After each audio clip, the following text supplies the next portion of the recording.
నౌకాసన్.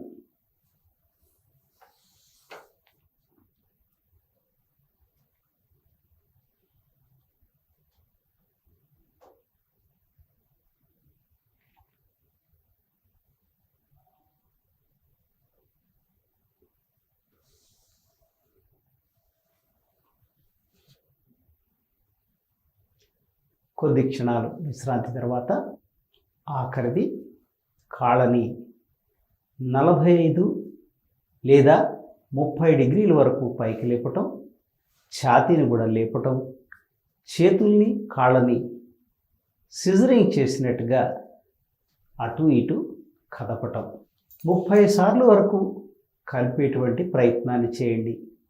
తొలి దశలో 5 లేక 10, తర్వాత గ్రాడ్యువల్గా పెంచుకుంటూ చేద్దరు. కానీ కాళ్ళని ఛాతీని పైకి లేపటం,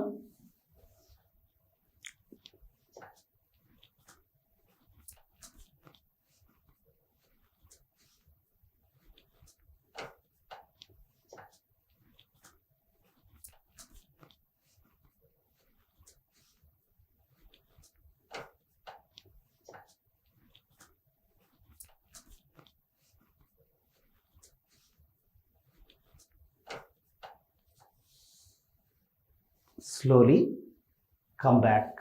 కొన్ని నిమిషాల పాటు విశ్రాంతిని తీసుకొని ఈ విధంగా మీరు ప్రతిరోజు ఎంటీ స్టమక్తో ఉదయాన్నే 10 నిమిషాల సమయాన్ని దీనికోసం కేటాయించినట్లయితే అద్భుతమైనటువంటి ఫలితాలు కనపడతాయి.